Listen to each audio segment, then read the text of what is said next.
ಅವರು ಪಾಕಿಸ್ತಾನದಾಗ ಹುಟ್ಟಿ ಪಂಜಾಬ್ದಾಗ ಬೆಳೆದು ಇಷ್ಟು ಚಲೋ ಕನ್ನಡ ಮಾತಾಡ್ತಾರ. ನಮ್ಮ ಕನ್ನಡದಾಗ ಇದ್ದಿದ್ದಕ್ಕೆ ಕನ್ನಡ ಮಾತಾಡಕ್ಕೆ ಅವ್ರದ್ದು.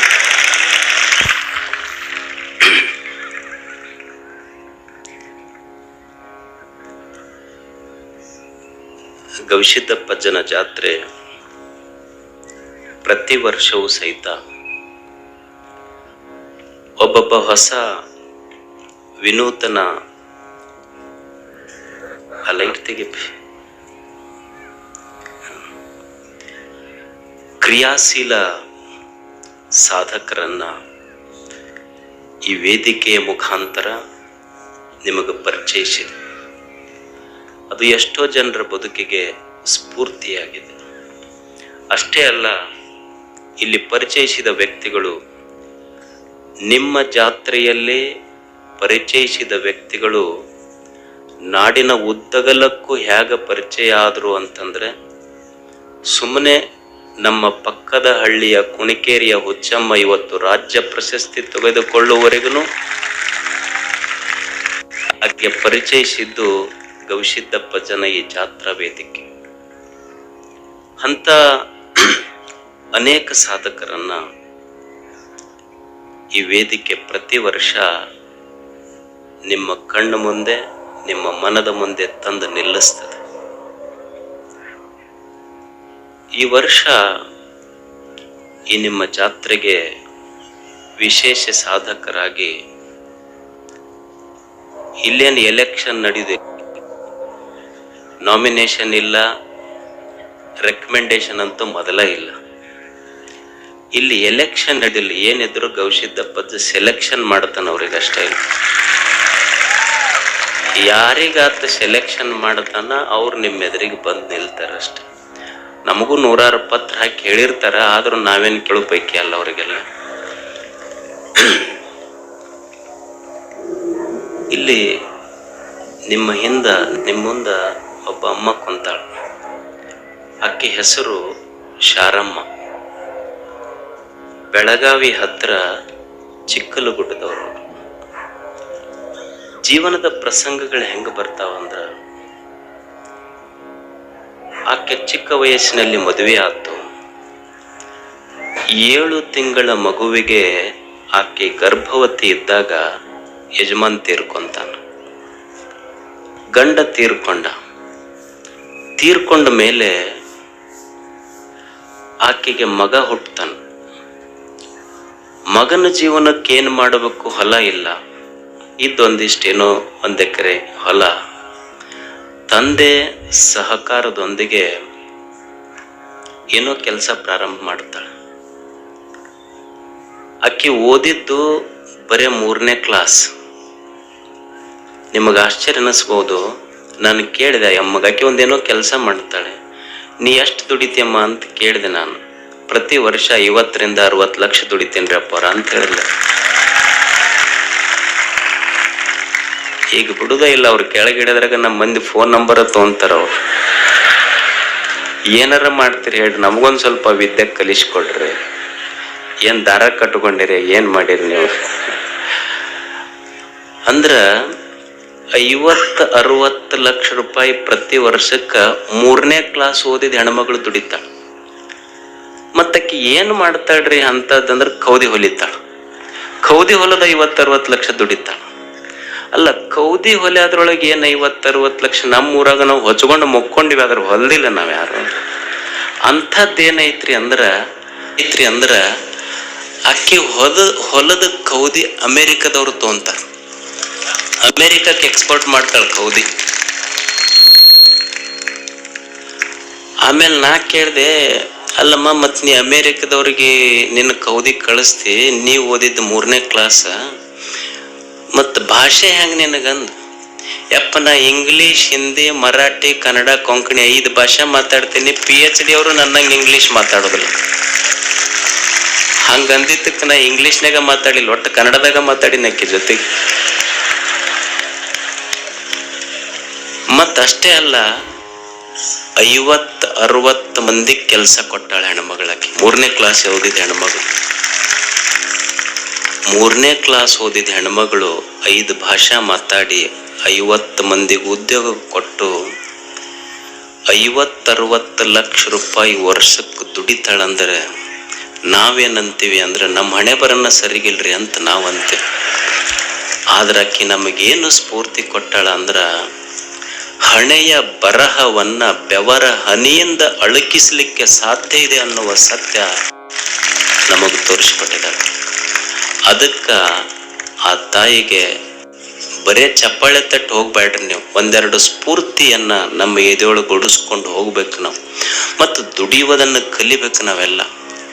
ದೇವ್ರು ಎಷ್ಟು ದೊಡ್ಡವಂದ್ರ ಕಾಲಿಲ್ದವ್ರು ಬಹಳ ಮಂದಿ ಹುಟ್ಸ್ಯಾನ, ಕೈ ಇಲ್ದವ್ರು ಅದಾರ, ಕಣ್ಣಿಲ್ದವ್ರು ಅದಾರ, ಕಾಲಿಲ್ಲದ ಕುಂಟ್ರದಾರ, ಕೈ ಇಲ್ದವ್ರು ಅದಾರ, ಕಣ್ಣಿಲ್ದವ್ರು ಅದಾರ, ಮಾತು ಬರ್ಲಾರ್ದ ಮೂಕ್ರದಾರ, ತಲೆ ಇಲ್ದವ್ರಂತೂ ಬಹಳ ಮಂದಿ ಅದೀವಿ, ಪ್ರಶ್ನೆನೇ ಇಲ್ಲ.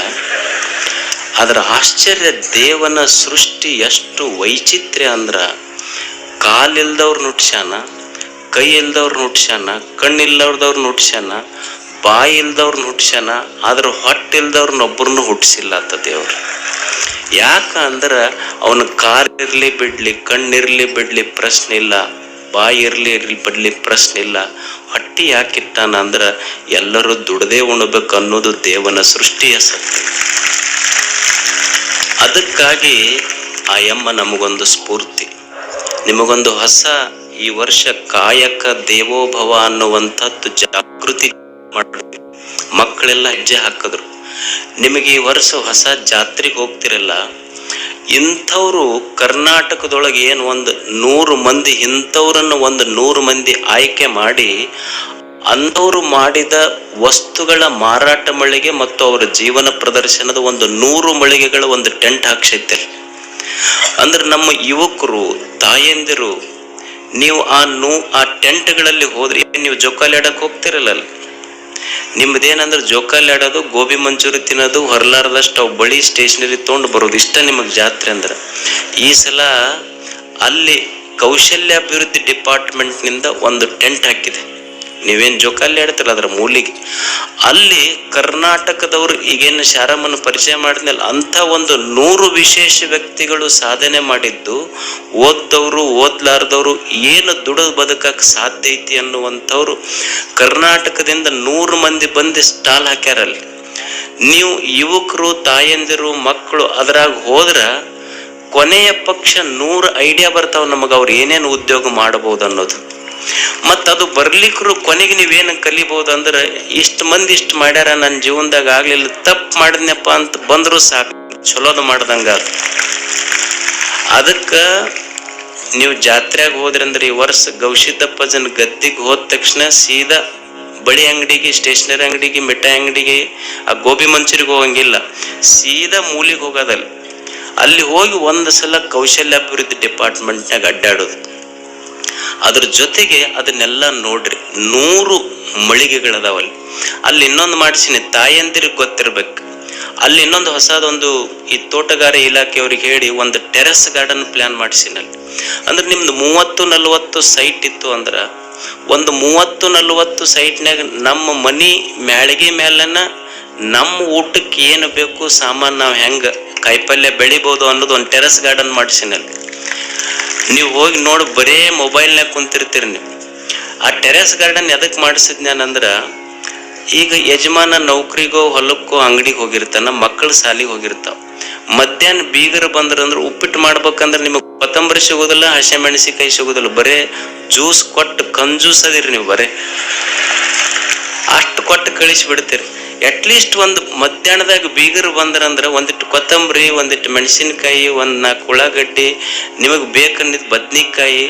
ಅಂದ್ರೆ ನಂದು 20-30 ಸೈಟ್ ಮ್ಯಾಳಿಗೆ ಮೇಲೆ ನಾ ಹೆಂಗ ಕಾಯಿಪಲ್ಯ ಬೆಳಿಬಹುದು ಅನ್ನೋದೊಂದು ಮಾಡೆಲ್ ಮಾಡ್ಯಾರ. ಹೆಣ್ಮಕ್ಳು ತಾಯಂದೆಲ್ಲ ಮಾಡೆಲ್ ನೋಡ್ಬೇಕು, ಅದನ್ನ ಹೋಗಿ. ಮಾಡೆಲಿಂಗ್ ಅಲ್ಲ ನಾ ಹೇಳೋದು, ಮಾಡೆಲ್ ಟೆರೆಸ್ ಗಾರ್ಡನ್ ಮಾಡೆಲ್ ಹೇಳೋದು ನಾನು. ಅದನ್ನ ಹೋಗಿ ನೋಡ್ರಿ. ಆಮೇಲೆ ಮೊದಲನೇದು ಅದು ಏನು ಕಲಿಸ್ತೈತಿ ನಿಮ್ಗಂದ್ರೆ ಮೊಬೈಲ್ ಬಿಡಿಸ್ತೈತಿ. ಎರಡನೇದ್ದು ಕೈಯ ಮೈಯ ಬಾಗ್ಸದ್ ಕಲಿಸ್ತೈತಿ. ಅದನ್ನ ಒಂದಿಷ್ಟು ಅದು ಬಳಸಿದ್ರಿ ಅಂದ್ರ ನಿಮ್ಮ ಮನಸ್ಸು ಕೆಲಸದೊಳಗೆ ತೊಡಗಿಸ್ಕೊಂತೈತಿ. ಮೈಯ ಕೈಯ ಮುರಿದು ದುಡಿಯೋದು ಕಲ್ತೀವಿ ಅಂದ್ರೆ ಮೈ ಎಳಿತೈತಿ. ಮೈ ಟೆರಸ್ ಈಸ್ ಮೈ ಜಿಮ್ ಅನ್ಬೇಕಷ್ಟ. ನನ್ನ ಟೆರಸ್ ನನ್ನ ಜಿಮ್ ಅಂದ್ಬಿಟ್ಟು ಮುಗಿದು ಹೋತ್ ಅಂದ್ರೆ ಹೆಂಗ ಒಂದು 30-40 ಸೈಟ್ನೊಳಗೆ ಬೆಳಿಲಿಕ್ಕೆ ಸಾಧ್ಯ ಐತೆ ಅಂತ ಒಂದು ಟೆರಸ್ ಗಾರ್ಡನ್ ಮಾಡೈತಿ. ಅದನ್ನು ನೋಡ್ರಿ. ಮತ್ತು ಶಾರಮ್ಮನಂಥ ಒಂದು 100 ವ್ಯಕ್ತಿಗಳ ಸಾಧಕರ ಸ್ಟಾಲ್ಗಳೆಲ್ಲ ಅದಾವ, ಅದನ್ನು ನೀವು ನೋಡ್ರಿ. ಅಂಥವ್ರು ಶಾರಮ್ಮನ ಈ ಸಾಹಸ ಸಾಧನೆಗೆ ಅಂದ್ರೆ 7 ತಿಂಗಳ ಗರ್ಭಿಣಿ ಇದ್ದಾಗ ಗಂಡನನ್ನು ಕಳ್ಕೊಂಡು ಸಹಿತ ಒಂದು ಸುಸಜ್ಜಿತ ಸುಂದರ ಸಂತೋಷದ ಜೀವನವನ್ನು ಕಟ್ಟಬಹುದು ಅನ್ನೋದಕ್ಕೆ ನಮಗ ಆ ತಾಯಿ ಆದರ್ಶ ಇದ್ದಾಳೆ. ಆಕೆಗೆ ಹಿರೇನಾಗವಿಯ ಪೂಜ್ಯರು ಆಶೀರ್ವದಿಸಬೇಕು. ತಮ್ಮ ಜೋರಾದ ಒಂದು ಚಪ್ಪಾಳೆ ಆ ತಾಯಿಗೆ. ಇಲ್ಬೇಕು ಮುಂದೆ ಗುರು.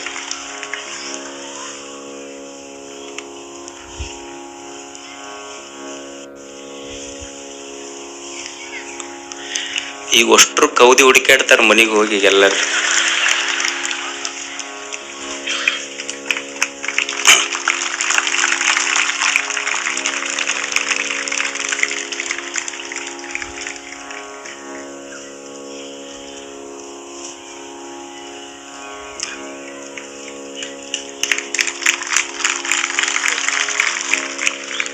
ಎರಡು ಮಾತು ಹೇಳ್ತೇನೆ. ನಮ್ಮ ಮಗುಗಳಿಗೆ ಒಂದೆರಡು ಮಾತು ಹೇಳಿ ಸ್ವಲ್ಪ.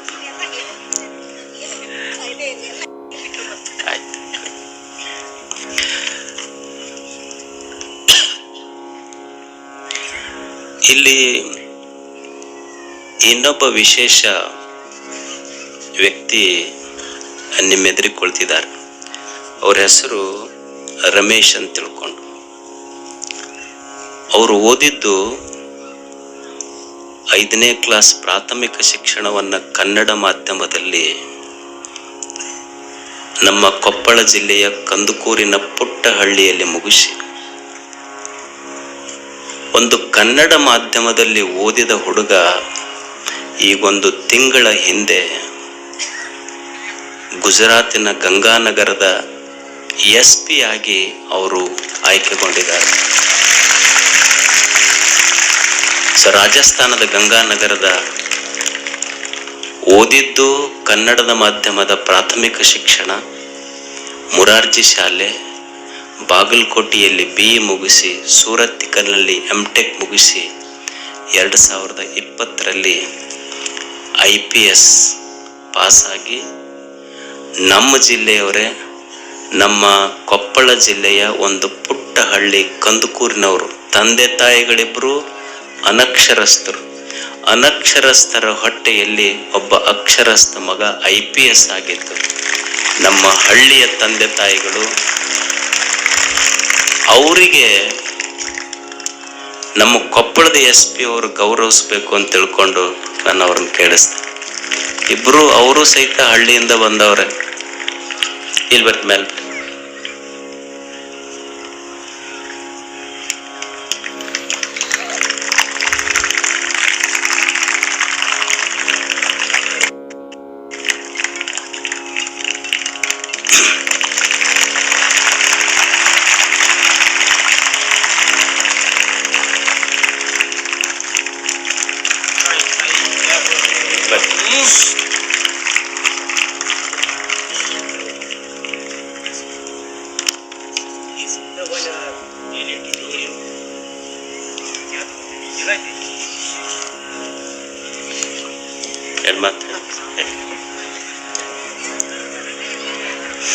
ಇವು IPS ಅಲ್ಲಿ ಬರೇ ಪೀಸ್ ಇಂಥವು ಪೀಸ್ ಇರ್ತಾವ. ಬರೇ ರಮೇಶ್ 2 ಮಾತು ಹೇಳ್ತಾನೆ.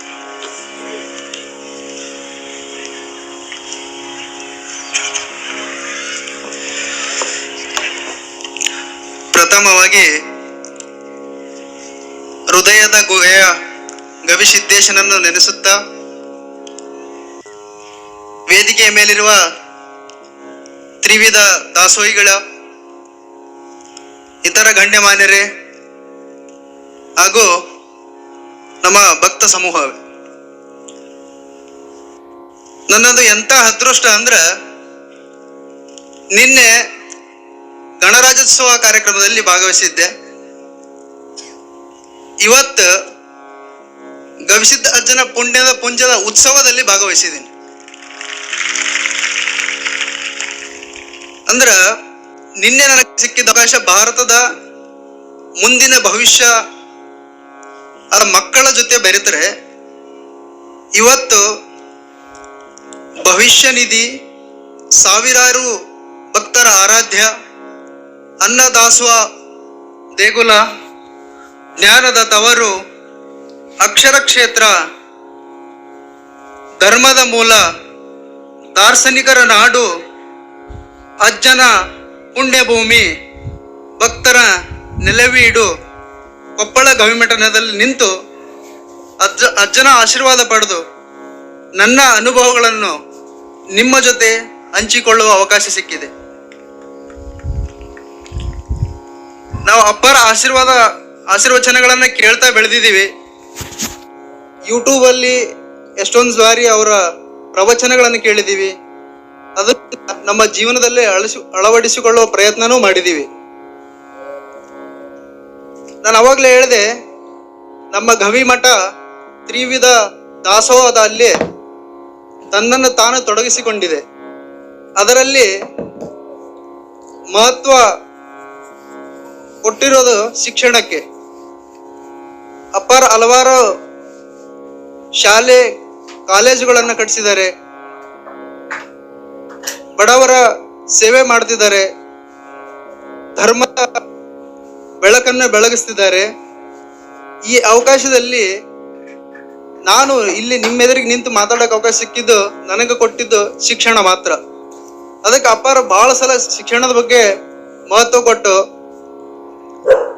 ಶಿಕ್ಷಣದ ವಿಭಾಗದಲ್ಲಿ ಏನಾದರೂ ಒಂದು ಸಾಧನೆ ಮಾಡಿದವ್ರನ್ನ ಇಲ್ಲಿ ಕರ್ಕೊಂಡ್ಬಂದು ಅವರು ಎಲ್ಲರಿಗೂ ನಮ್ಮ ಕಥೆಯನ್ನು ಹೇಳಿಸಿ ನಿಮಗೆ ಅಂದರೆ ಪೇರೆಂಟ್ಸ್ಗೆ ಆಮೇಲೆ ಮುದ್ದು ಮಕ್ಕಳಿಗೆ ಮುಂದಿನ ಮಕ್ಕಳಿಗೆ ಒಂದು ದಾರಿ ಆಗಲಿ ಅಂತ ಪ್ರಯತ್ನ ಮಾಡ್ತಾರೆ. ಸೊ ನಮ್ದು ಆಗಲೇ ಅಪ್ಪರು ಹೇಳಿದ್ರು, ಹಳ್ಳಿ ಕಂದಕೂರು ಗ್ರಾಮ, ನಾನು ಗ್ರಾಮೀಣ ಮಟ್ಟದಲ್ಲಿ ಓದಿದ್ದು, ಅದಾದ ನಂತರ ಕನ್ನಡ ಮಾಧ್ಯಮದಲ್ಲಿ. ಈ ಕೀಳರಿಮೆ ಭಾವನೆಯಿಂದ ಎಷ್ಟೊಂದು ಸಲ ನಾವು ಫೇಲ್ ಆಗಿದ್ದೀವಿ. ಆ ಭಾವನೆಯಿಂದ ಹೆಂಗ್ ಹೊರಗೆ ಬಂದ್ರಿ ಅದನ್ನ ಜನಗಳ ಜೊತೆ ಹಂಚ್ಕೊಳ್ರಿ ಅಂತ ಅಪ್ಪರು ನನಗೆ ಆಶಯ ವ್ಯಕ್ತಪಡಿಸಿದ್ರು.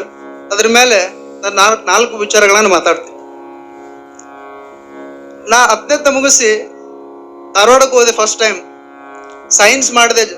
ಪೇರೆಂಟ್ಸ್ ಜಗಳಾಡಿ ನಾ ಸೈನ್ಸ್ ಮಾಡ್ತೀನಿ ಅಂತ ಸೈನ್ಸ್ ಮಾಡಿದೆ. ಫಸ್ಟ್ ಡೇ ಜುವಾಲಜಿ ಕ್ಲಾಸಿಗೆ ಹೋಗಿನಿ. ಇಂಗ್ಲೀಷ್ನಾಗ ಅದ ಎಲ್ಲ. ಓದಕ್ಕೆ ನೋಡ್ತೀನಿ, ಏನೂ ಬರವಲ್ದು. ಅದು ಹೆಂಗೆ ಮಾಡೋದು, ನಡಿ ದೇವ್ರ ದಾರಿ ತೋರಿಸಂಗಾಗಲ್ಲ ಅಂತ ಒಂದು ಡಿಕ್ಷನರಿ ತೊಗೊಂಬಂದೆ. ಡಿಕ್ಷನರಿ ಓದಕ್ಕೆ ಸ್ಟಾರ್ಟ್ ಮಾಡಿದೆ. ಅದರಿಂದ ಒಂದು ಪೇಜ್, ಫಸ್ಟ್ ಡೇ ಒಂದು ಪೇಜ್ ಓದಕ್ಕೆ ಸ್ಟಾರ್ಟ್ ಮಾಡಿದ್ವಿ. ಅದು ಕಂಟಿನ್ಯೂ ಆಯಿತು. ಒಂದು ವಾರದ ನಂತರ ಡಿಕ್ಷನರಿ ಬಿಟ್ಬಿಟ್ಟು. ಅಂದ್ರೆ ನಾವು ಸತತ ಪ್ರಯತ್ನದಿಂದ ಏನನ್ನಾದ್ರೂ ಸಾಧಿಸ್ಬೋದು ಅಂತ. ಅದಾದ್ಮೇಲೆ PUC ಪಾಸ್ ಆದ್ವಿ, ಇಂಜಿನಿಯರಿಂಗ್ ಮಾಡಿದ್ವಿ, MTech ಮುಗೀತು. ಆ ಮಧ್ಯದಲ್ಲಿ ನನಗೆ UPSC ಎಕ್ಸಾಮ್ ಬರೀಬೇಕು ಅನ್ನೋ ಒಂದು ಛಲ ಬಂತು. ಆ ಛಲದಿಂದ 2-3 ಬಾರಿ ಸೋತರೂ ಕೂಡ, 2-3 ಬಾರಿ ನಾನು ಪ್ರಯತ್ನ ವಿಫಲನಾದರೂ ಕೂಡ ಆ ಛಲವನ್ನು ಬಿಡದೆ ನಾನು ಏನನ್ನಾದರೂ ಮಾಡಲೇಬೇಕು, ನನಗೆ ಇದು ಇಲ್ಲದೆ ಬೇರೆ ಯಾವುದು ಜೀವನ ಇಲ್ಲ ಅನ್ನೋ ಆ ಒಂದು ಪ್ರಯತ್ನ ಪಟ್ಟು ಕೊನೆಗೆ 2020ರಲ್ಲಿ IPS ಅಧಿಕಾರಿಯಾಗಿ ರಾಜಸ್ಥಾನಕ್ಕೆ ಆಯ್ಕೆಯಾಗಿದ್ದೇನೆ. ಈ ಕತೆ ಹೇಳ್ತಿರೋದು ಯಾಕಂದ್ರೆ ತುಂಬಾ ಜನ ಪೇರೆಂಟ್ಸ್ ಇದ್ದಾರೆ, ಮುದ್ದು ಮಕ್ಕಳಿದ್ದಾರೆ. ಮಕ್ಕಳಿಗೆ ಇವತ್ತು ಕೇಳ್ರಿ ನಿಮ್ಮ ಹೀರೋ ಯಾರು ಅಂದ್ರೆ ಅವರು ಚಲನಚಿತ್ರ ನಟರ ಬಗ್ಗೆ ಹೇಳ್ತಾರೆ. ನಮ್ಮ ಹೀರೋ ದರ್ಶನ್, ನಮ್ಮ ಹೀರೋ ಯಶ್, ಸುದೀಪ್, ಇನ್ನೊಂದು. ಬಟ್ ನನ್ನ ಪ್ರಕಾರ ನಮ್ಮ ಹೀರೋ ಯಾರಾಗಬೇಕಂದ್ರೆ ನಮಗೋಸ್ಕರ ದುಡಿತಾರ ನಮ್ಮ ಪಾಲಕರಾಗಬೇಕು. ಆ ಕೆಲಸವನ್ನ ನಮ್ಮ ತಂದೆಯವರು ನನಗೆ ಮಾಡಿದ್ದಾರೆ, ನಮ್ಮ ತಾಯಿಯವರು ಕಷ್ಟಪಟ್ಟು ನಮ್ಮನ್ನು ಬೆಳೆಸಿದ್ದಾರೆ. ಅವ್ರ ಜೀವನವನ್ನ ಜೀರೋದಿಂದ ಸ್ಟಾರ್ಟ್ ಮಾಡಿದ್ದು. ತುಂಬಾ ಬಡ ಕುಟುಂಬದಿಂದ ಬಂದು ಕಷ್ಟಪಟ್ಟು ಪರರ ಮನೆಯಲ್ಲೇ ದುಡಿದು ಕೂಲಿ ನಾಲಿ ಮಾಡಿ ಕಟ್ಟಿಗೆ ವ್ಯಾಪಾರ ಶುರು ಮಾಡಿ.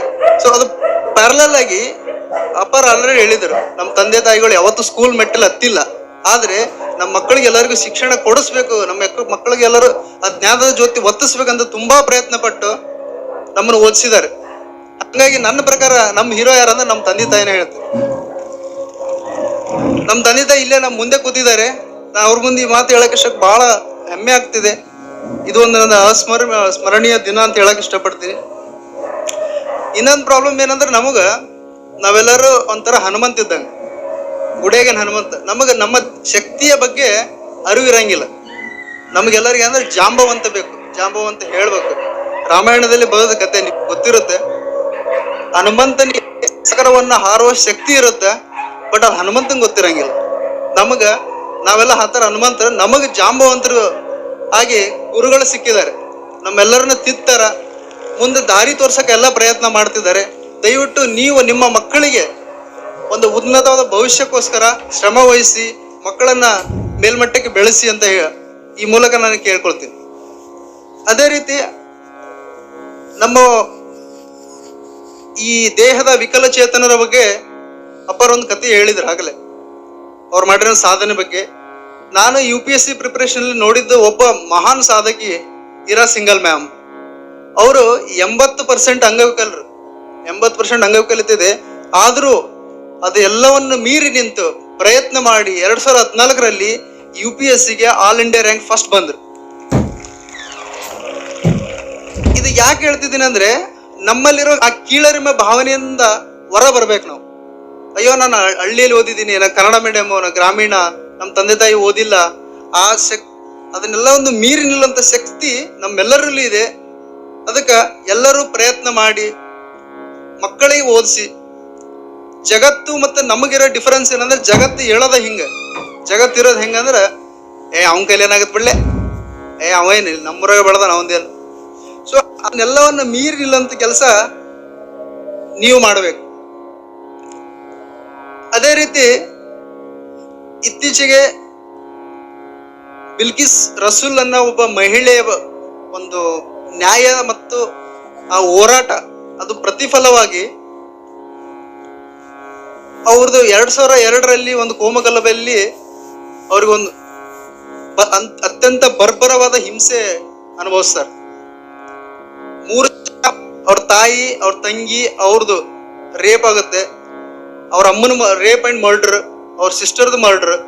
ಅಷ್ಟೆಲ್ಲ ಆದ್ಮೇಲೆ ಅದನ್ನೆಲ್ಲವನ್ನ ಮೀರಿ ನಿಲ್ಬೇಕು, ನಾನು ಗೆಲ್ಬೇಕು, ನ್ಯಾಯಕ್ಕೋಸ್ಕರ ಹೋರಾಡ್ಬೇಕಂತೇಳಿ 2002ರಿಂದ 2024ವರೆಗೂ ಹೋರಾಟ ಮಾಡಿ ಕೊನೆಗೆ ಮಾಡಿದಂತ ಅಪರಾಧಕ್ಕೆ ಶಿಕ್ಷೆ ಆಗಲು ಮತ್ತೆ ಸುಪ್ರೀಂ ಕೋರ್ಟ್ನ ಮೊರೆ ಹೋಗಿ ಫೈನಲಿ ಆ ಅಪರಾಧಿಗಳನ್ನ ಮತ್ತೆ ಜೈಲಿಗೆ ಕಳಿಸೋ ವ್ಯವಸ್ಥೆ ಆ ಮಹಿಳೆ ಮಾಡಿದಾಳೆ. ಈ ಕತೆ ನಮ್ಗೆ ಏನ್ ಅರ್ಥ ಆಗ್ತದೆ ಅಂದ್ರೆ, ನ್ಯಾಯ ಮತ್ತು ಹೋರಾಟ ಇದು ನಿರಂತರವಾಗಿರ್ಬೇಕು. ಯಾವತ್ತು ನಾವು ಸೋಲನ್ನು ಒಪ್ಪಿಕೊಳ್ಳಬಾರದು. ನಾವು ಯಾವತ್ತು ನಮ್ಮಲ್ಲಿ ಒಂದು ಆತ್ಮವಿಶ್ವಾಸ, ಶ್ರದ್ಧೆಯಿಂದ ಇದ್ರೆ ಎಲ್ಲನೂ ಸಾಧ್ಯ ಅಂತ ಈ ಕಥೆಯಿಂದ ಹೇಳ್ತಿದೆ. ಅದೇ ರೀತಿ ಪಾಲಕರಲ್ಲಿ ಒಂದು ವಿನಂತಿ, ನೀವು ಮಕ್ಕಳನ್ನ ಕಂಪೇರ್ ಮಾಡಬೇಡ್ರಿ. ಅವ್ರ ಮಗ ಭಾರಿ ಚಲೋ ಅದನ್ನ, ನಮ್ಮ ಮಗಗೆ ಏನು ಬರುದೇ ಇಲ್ರಿ. ಅವ ಇಂಜಿನಿಯರ್ ಅದ, ಅವ ಡಾಕ್ಟರ್ ಅದ, ನೀ ಹಂಗಾದಿ, ನಿನಗೆ ಬುದ್ಧಿಲ್ಲ, ತಿಳುವಳಿಕಿಲ್ಲ. ಸೊ ದಯವಿಟ್ಟು ಮಕ್ಕಳು ಎಲ್ಲರಿಗೂ ಅವ್ರದೇ ಒಂದು ಟೈಮ್ ಟ್ರ್ಯಾಕ್ ಅಂತ ಇರ್ತದೆ. ಎಲ್ಲರಿಗೂ ಅವ್ರದೇ ಒಂದು ದಾರಿ ಇರ್ತದ. ಆ ದಾರಿ ಒಳಗ ಆ ಟೈಮ್ ಅವ್ರಿಗೆ ಬರೋತನ ನೀವು ಕಾಯ್ರಿ. ಅದಕ್ಕೆ ಯಾವಾಗ್ಲೂ ಸಪೋರ್ಟ್ ಮಾಡಿ, ಪ್ರೋತ್ಸಾಹ ಮಾಡ್ರಿ. ಒಂದು ಕೊನೆಯದಾಗಿ ಮಕ್ಕಳಲ್ಲಿ ಒಂದು ವಿನಂತಿ, ನೀವು ಯಾವ್ದಾದ್ರು ಒಂದು ಗುರಿಯನ್ನು ಇಟ್ಕೊಳ್ರಿ. ಆ ಗುರಿಗೋಸ್ಕರ ಶ್ರದ್ಧೆ ಪಡ್ರಿ. ಅದಕ್ಕೆ ಬೇಕಾದ ಸಹಕಾರಕ್ಕಾಗಿ ಎಂಟೈರ್ ಜಗತ್ತೇ ನಿಮ್ಗೋಸ್ಕರ ನಿಂತಿರುತ್ತೆ. ಈ ರವೀಂದ್ರನಾಥ್ ಟ್ಯಾಗೋರ್ ಸರ್ ಒಂದು ಮಾತು ಹೇಳ್ತಾರ, when you plan for something entire world conspires for it. So ನೀವು ಅನ್ಕೊಂಡಿದ್ದ ಸಾಧನೆ ಮಾಡ್ಲಿಕ್ಕೆ ಎಂಟೈರ್ ವರ್ಲ್ಡ್ ನಿಂತಿರುತ್ತೆ. ಸೊ ದಯವಿಟ್ಟು ಇವತ್ತೇ ದೃಢ ಸಂಕಲ್ಪ ಮಾಡಿ ಹೊರಗೆ ಹೋಗ್ರಿ. ನಾನು ಓದ್ತೀನಿ, ನಾನು ಬಿಸ್ನೆಸ್ ಮಾಡ್ತೀನಿ, ಏನೋ ಉದ್ಯೋಗ ಮಾಡ್ತೀನಿ, ನಾನೇ ದುಡ್ದು ಬೇರೆಯವ್ರಿಗೆ ಕೆಲಸ ಕೊಡ್ತೀನಿ ಅನ್ನೋ ಆ ಕಾನ್ಫಿಡೆನ್ಸ್ ಹೊರಗೆ ಹೋಗ್ರಿ. ನಮ್ಮ ಶಾರದಾಮ್ಮ ಅವ್ರ ಬಗ್ಗೆ ಅಪ್ಪವ್ರು ತುಂಬಾ ಹೇಳಿದ್ದಾರೆ. ನೀವೆಲ್ಲರೂ ಅದ್ರ ಬಗ್ಗೆ ವಿಚಾರ ಮಾಡ್ರಿ. 3ನೇ ಕ್ಲಾಸ್ ಫೇಲ್ ಆದ್ರೂ ಕೂಡ ಜೀವನದಲ್ಲಿ ಅವರು ಹಿಂದೆ ಸರಿಲಿಲ್ಲ. ಅದಾದ ನಂತರ ಕಂಟಿನ್ಯೂ ಆಗಿ ಪ್ರಯತ್ನ ಮಾಡಿ ಕೊನೆಗೆ ಇವತ್ತು ಒಂದು 30ರಿಂದ 35 ಜನರಿಗೆ ಕೆಲಸ ಕೊಡುವಂತ ಕೆಲಸ ಅವ್ರು ಮಾಡ್ತಿದ್ದಾರೆ. ಸೊ ಇದನ್ನೆಲ್ಲ ನಿಮ್ಮ ಮಕ್ಕಳಿಗೆ ಪಾಠ ಹೇಳ್ಕೊಡ್ರಿ. ನೀವು ಅಜ್ಜನ ಮಾತನ್ನ, ಅಜ್ಜನ ಆಶೀರ್ವಚನಗಳನ್ನ ಸ್ವೀಕರಿಸಿ ಇಲ್ಲಿಂದ ಹೊರಗೆ ಹೋಗುವಾಗ ಒಂದು ದೃಢ ಸಂಕಲ್ಪ ಮಾಡಿ ಹೊರಗೋರು ಅಂತ ಹೇಳ್ತಾ, ನನ್ನನ್ನು ಇಲ್ಲಿ ಕರೆಸಿ ನನಗೆ 4 ಮಾತು ಮಾತನಾಡಲಿಕ್ಕೆ ಅವಕಾಶ ಮಾಡಿದ್ದಕ್ಕೆ ಅಪ್ಪ ಅವ್ರಿಗೆ, ಈ ಗವಿಮಠಕ್ಕೆ ನಾನು ಯಾವತ್ತೂ ಋಣಿಯಾಗಿರ್ತೀನಿ. ಧನ್ಯವಾದಗಳು. ಜೈ ಹಿಂದ್. ಗವಿಮಠ ಅನ್ನವನ್ನ, ಅಕ್ಷರ, ಆಶ್ರಯ, ಔಷಧ, ಅನುಭವ ನೀಡಿ ಅನಾಥ ಮಕ್ಕಳಿಗೆ ಸದ್ಗುರುಗಳಾಗಿರ್ತಕ್ಕಂಥ ಮಾತುಗಳು ಹೇಳಿರ್ತಕ್ಕಂಥ ನಮ್ಮ SP ಅವರಿಗೆ ಒಂದು ಜೋರಾದ ಚಪ್ಪಾಳೆಯೊಂದಿಗೆ ಧನ್ಯವಾದಗಳನ್ನು ಹೇಳೋಣ.